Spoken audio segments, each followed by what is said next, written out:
Voice of എംജിഎമ്മിൻ്റെ മറ്റൊരു എപ്പിസോഡിലേക്ക് എല്ലാവർക്കും സ്വാഗതം. വയലാർ രചിച്ച ആത്മാവിലൊരു ചിത എന്ന കവിതയിലെ ഏതാനും വരികളാണ് ഞാനിവിടെ ചൊല്ലുവാൻ പോകുന്നത്. അച്ഛനുറങ്ങിക്കിടക്കുന്നു നിശ്ചലം, നിശബ്ദത പോലുമന്നു നിശബ്ദമായി. വന്നവർ നാലുകെട്ടിൽ തങ്ങി നിന്നുപോയി ഞാൻ വിരലുകൾ മാതിരി. ഇത്തിരി ചാണകം തേച്ച വേറും നിലത്തച്ഛനുറങ്ങാൻ കിടന്നതെന്തിങ്ങനെ? വീടിനകത്തു കരഞ്ഞു തളർന്നമ്മ വീണുപോയി നേരം വെളുത്ത നേരം മുതൽ. വാരിയെടുത്തെന്നെ ഉമ്മ വച്ചോരോന്നു ചൊല്ലി കരഞ്ഞതോർക്കുന്നു ഞാൻ. നൊമ്പരം കൊണ്ടു വിതുമ്പി ഞാനിൻ കളിപ്പമ്പരം കാണാതിരുന്നതു കാരണം. വന്നവർ എന്നെ നോക്കിക്കൊണ്ടു നിന്നു നെടുവീർപ്പിടുന്നതെന്തിങ്ങനെ? ഒന്നും എനിക്കു മനസ്സിലായില്ല. അച്ഛനിന്നുണരാത്തതും ഉമ്മ തരാത്തതും. ഒച്ചയുണ്ടാക്കുവാൻ പാടില്ല ഞാൻ, എൻ്റെ അച്ഛനുറങ്ങിയുണർന്നെണീക്കും വരെ.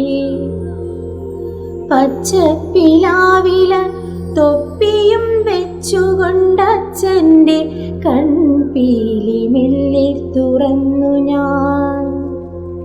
പെയ്തു തോരാത്ത മിഴികളുമായി എൻ്റെ കൈ തട്ടി മാറ്റി പതുക്കെ എൻ മാതുലൻ. എന്നെ ഒരാൾ വന്നെടുത്തു തോളത്തിട്ടു കൊണ്ടുപോയി.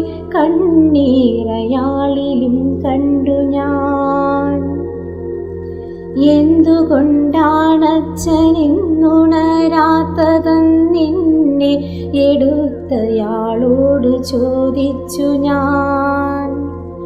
കുഞ്ഞിൻ്റെ അച്ഛൻ മരിച്ചുപോയെന്നയാൾ നെഞ്ചകം പിന്നെ പറഞ്ഞു മറുപടി.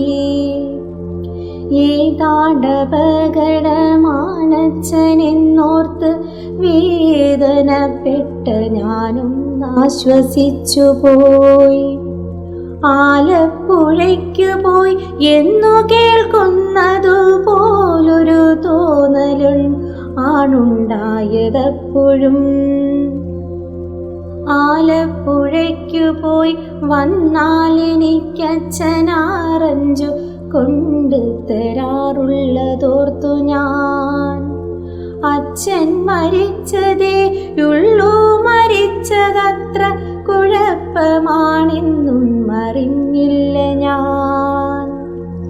എന്നിട്ടും അങ്ങേ മുറിക്കകത്തെന്തിനാണമ്മ കരയുന്നിതെപ്പോഴും? ചാരത്തു ചെന്നു ഞാൻ ചോദിച്ചതമ്മയോടാരാണു കൊണ്ട് കളഞ്ഞതൻ പമ്പത്തും.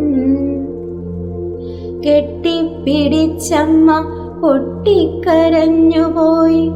കുട്ടനെ ഇട്ടേച്ചു പോയതെന്തിങ്ങനെ?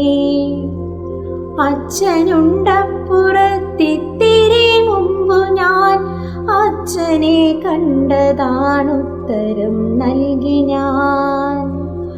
അമ്മ പറഞ്ഞു, മകനെ നമുക്കിനി നമ്മളെയുള്ളൂ, നിന്നച്ഛൻ മരിച്ചുപോയി.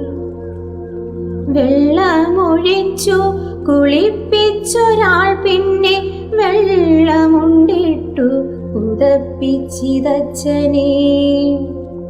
താങ്ങി പുറത്തേക്കെടുത്തു രണ്ടാളുകൾ. ഞാൻ കണ്ടു നിന്നു കരയുന്നു കാണികൾ. അമ്മ ബോധം കെട്ടു വീണുപോയി തൊട്ടടുത്തങ്ങേ പറമ്പിൽ ചിതാഗ്നിതൻ ജ്വാലകൾ. ആ ചിതാഗ്നിക്കു വലം വെച്ചു ഞാൻ എന്തിനീ അച്ഛനെ തീയിൽ കിടത്തുന്നു നാട്ടുകാർ. ഒന്നും എനിക്ക് മനസ്സിലായില്ലപ്പോഴും ചന്ദന പമ്പരം തേടി നടന്നു ഞാൻ. ഇത്തിരി കൂടി വളർന്നു ഞാൻ ആ രംഗമിപ്പോഴും ഓർക്കുമ്പോൾ നടുങ്ങുന്നു മാനസം. എന്നന്തരാത്മാവിനുള്ളിലെ തീയിൽ വെച്ചെന്നും എന്നോർമ്മ ദഹിപ്പിക്കുമച്ഛനേ.